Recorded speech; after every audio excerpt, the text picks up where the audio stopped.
பிரியமான தேவனுடைய ஜனமே, நாம் அனைவரும் இக்கால வேளையிலே எழுந்து அவரை இயேசப்பாவை ஸ்தோத்திரித்து துதித்து கடந்து வர அவர் நமக்கு பெரிய பாக்கியத்தை அருளினார். இந்த நாளையும் கூட ஆயுசு நாட்களாய் நம்முடைய வாழ்நாளிலே அவர் நமக்கு கொடுத்த தயவுக்காக அவரை நன்றியோடு கூட ஸ்தோத்திரிப்போம். எத்தனையோ நாட்களாக நாம் வேதனையோடு, துக்கத்தோடு, துயரத்தோடு, வியாகுலத்தோடு, சஞ்சலத்தோடு, வருத்தத்தோடு கடந்து வந்தோம் அல்லவா? ஆமாம், அந்த நாட்களையும் கூட கர்த்தர் நம்மை கிருபையாய் வழிநடத்தினார். மகிமையாய் வல்லமையாய் நம்மளை படுத்தி மகிமையினாலே நிரப்பி நம்மளை சந்தோஷத்தோடு கடந்து வந்து இந்த நாளையும் கூட ஆயுசு நாட்களாய் கூட்டி கொடுத்த தேவனை நாம் நன்றியோடு கூட ஸ்தோத்திரிப்போம். அவருடைய கிருபை எவ்வளவு பெரியது, அவருடைய தயவு எவ்வளவு மகிமையானது. நினச்சி பாருங்க. எத்தனையோ நாட்களாக நாம் துவண்டு போன நேரங்களிலே என் மகனே, என் மகளே, ஏன் துக்கத்தோடு இருக்கிறாய், ஏன் கவலையாய் இருக்கிறாய்? உன் கண்ணீரை நான் கண்டேன், உன் வேதனையை நான் அறிந்திருக்கிறேன். நீ என்னிடத்தில் உன்னுடைய பாரத்தை எல்லாம் வைத்து விடு. ஏசப்பா ஒரு வசனத்தை சொல்லி இருக்கிறார். மத்தேயு 11:28 வருத்தப்பட்டு பாரம் சுமைக்கிறவர்களே, நீங்க எல்லாரும் என்னிடத்தில் வாங்க, நான் உங்களுக்கு இளைப்பாறுதல் தருகிறேன் என்று சொன்னார்.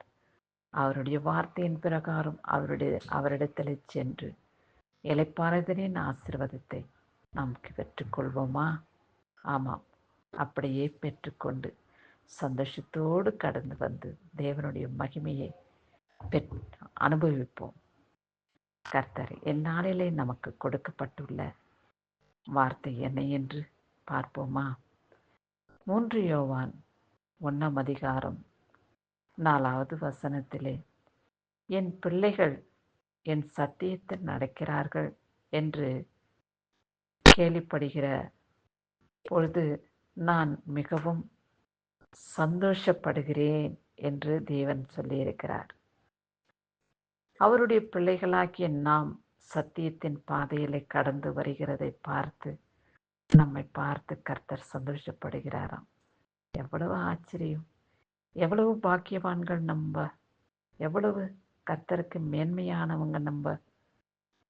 ஆமாம், கர்த்தருடைய கரங்களிலே நாம் முத்திர மோந்திரமாக காணப்படுகிறோம்.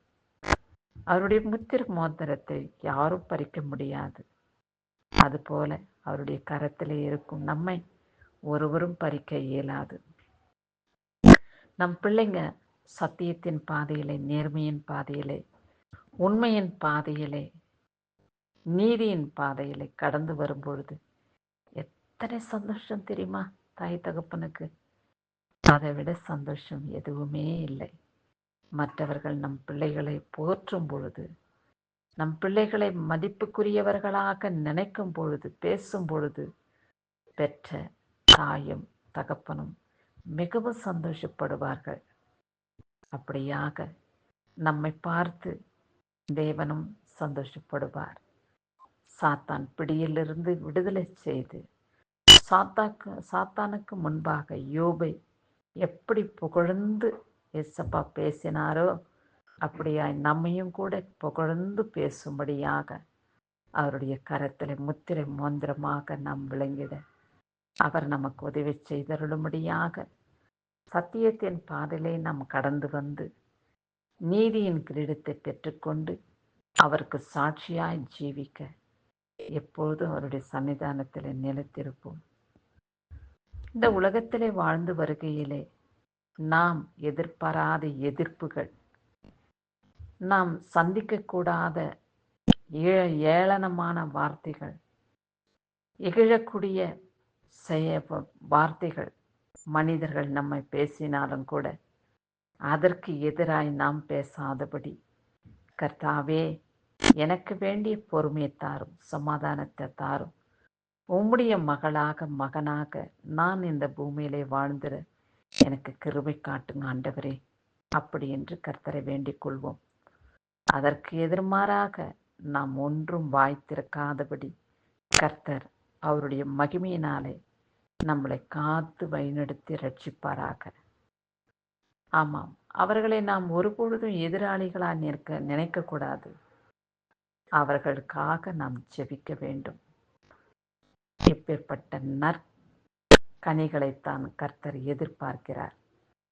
ஆமாம், எத்தனையோ சமயங்களிலே, எத்தனையோ நேரங்களிலே உறவினர்கள் மூலமாய் நாம் அவமானப்படுத்தி இருக்கலாம்.